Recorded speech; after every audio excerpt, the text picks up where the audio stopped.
Okie dokie, so we have the new gearbox in place.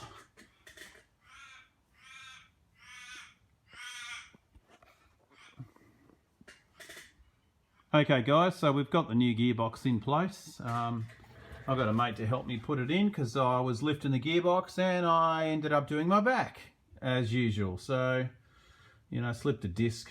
It's just an ongoing thing with me at the moment with my back. So yeah, had a mate pop it all back in for us, put the starter motor back in it, and what do we got to do now? So next thing is just put the rubber boots on here, and this is where I was getting them leaking before, around this section here and around there. So I'm just going to put a bit of Sikaflex, a bit of sealant around that, and then put the rubber boot on, and hopefully that will stop it leaking, because just the boot by itself didn't do the trick and it was leaking away. So we'll do that now. Clutch cable's already put in, and obviously the fuel that is being crimped off. Let's see what else. Yeah, starter motor's put in, put the brake lines back in at the front, at the back here, so that's done. So yeah, we'll just get these boots put on, and then we can look at going a bit further. Okay, so we've got the rubber boots put in position. We've got all those little tiny screws nipped up, and we've got the clamps, these ones here, nice and tight. I've actually added just a little bit of Sikaflex on the outside of those boots because they just notoriously drip just from here, and I don't want them dripping. Everything else is all nipped up. We're just waiting now for Paul to bring the different throwout bearing, the earlier model one, and the pressure plate, and then we can get the motor put back in.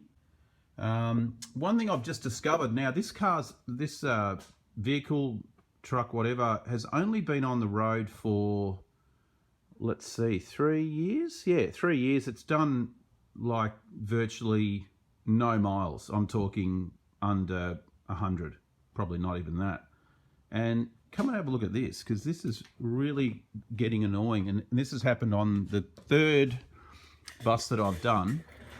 The rubbers that I'm getting from Wolfberg West are absolutely crap, and if you have a look at them, these ones, it's probably hard to see, but look, this one's perished.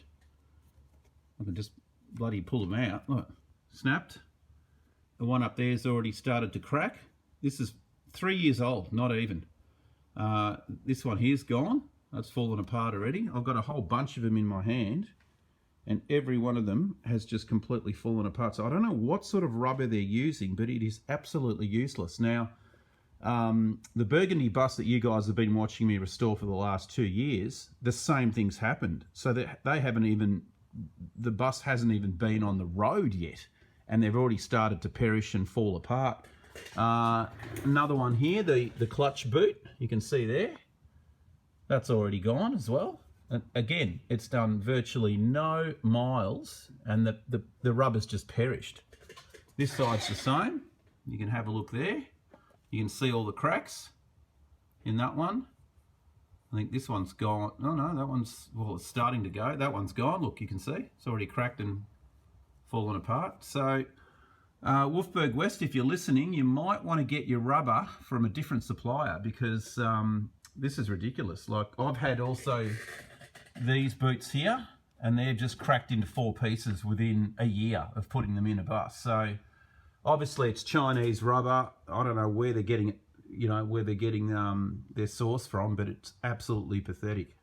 Virtually anything that's rubber is falling apart. So I would go and check your seals underneath, and yeah, I don't know, we might have to try and find a different source, or hopefully they can get it sorted out, because it's not cool when you're spending all that money on parts and they're not even lasting a year. And like I said, the same thing's happened to Phil's Burgundy bus. The rubber's just, you know, completely fallen apart. So not happy. I suppose that's the aftermarket trap. I'm actually going to dig out some of the original dust seals from 60 years ago, and they're still in one piece. So I'm just going to put them bloody back. You know, it's ridiculous. Yeah. Anyway, that's the rant over for today. So here's the brake booster and the mounting plate that I've made, just a bit of a mock-up one. I've got the 3 bolts there, and then I've just used a bit of RHS on the back just to pick up that extra mounting position. And where it goes up in here, you can see there I've just done the 3 riv nuts so that you can just bolt it in and out as you need. And the riv nut tool, I don't know if anyone's seen this before, but this is what the riv nut tool is. So you basically have a, this is your little part that gets crushed into whatever you're applying it to. So you can see here, that's the little part there. It has a thread inside it. You just drill a hole. You've got to make sure you get it exactly that diameter, and then it just works like a pot rivet. It just crushes it from behind, and then you end up with a nice, you know, nice flush fix. And yeah, you just basically bolt your part in. So I'll do that now. I'll just put it into position just to make sure everything works. Okay, so this is the booster put in position. You can see now all bolted in. And I've done those little ones underneath there. This is an extra bit of security, and it's solid as a rock. It will not move at all. So that's where that's going to live. The next thing I've got to do is go and get some rubber hose to run the vacuum line down to the rear, and then I need to plumb into the manifold a little brass bung, which we'll do right now, so then I can actually get that motor back in to the vehicle. So let's go and have a crack at that. Righto guys, so we are looking at the motor now, and we need to take a few parts off in order to attach this vacuum line. This is what I'm going to be putting into it, and I just happen to have that in my stash of goodies. Okay, so here's the preparation. I've just covered up the distributor. I took the cap off just to give me a bit more clearance to run the drill in here. It's still going to be tight, but I'm aiming to try to get it right there.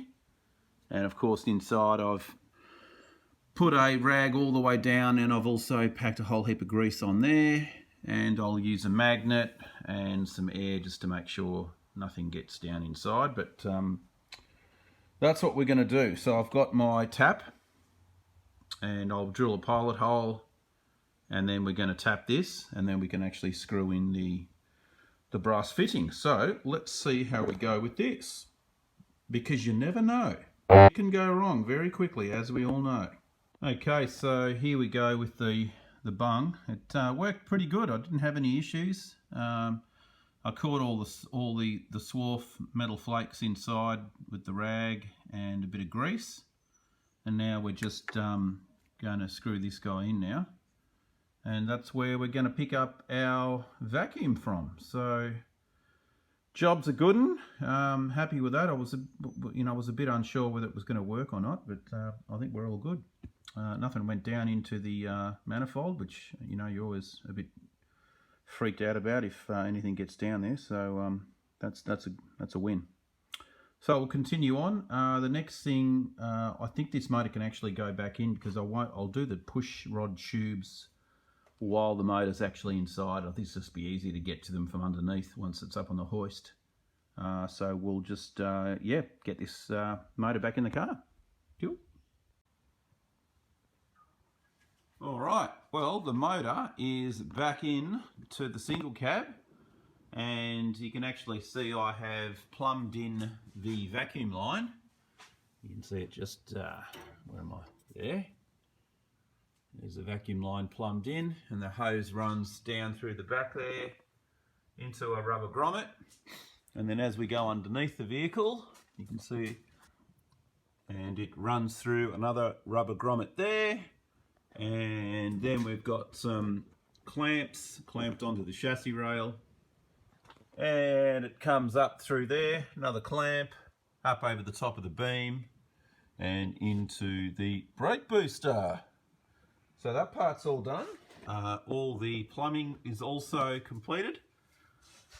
You can see over here we've got this deleted Obviously we don't need an extra port there, so that's been deleted. We've got this one going to the front brakes, that one going to the back brakes, or that one goes to the booster, and that one goes to the back brake. So that's all nipped up and completed, and I have given it a test and it is amazing. One little trick here, if you haven't got another person to help bleed the brakes, you can do it from underneath. You can just grab the lever from here, and just for the front brakes, of course, not for the rear. Anyway, that's done. Okay, so that is the completion of the power assisted brakes using this remote booster, which is the VH40, and quite an easy job. You can see here it's tucked right out of the way. It really isn't going to be a problem, and that's going to definitely help with the braking on this old vehicle. So that one's completed. What we're going to do next is going to be the rack and pinion conversion. So I'll start that as a fresh video, and we'll go through the steps of what we need to do to add a proper rack and pinion conversion. We will continue on that in the future. So for this video, this one is completed, and we are going to start the next one. So while she's sitting up there, it's time to say goodbye. Like, share, subscribe, and you know, all the good jazz. And remember, keep it funky, boys and girls.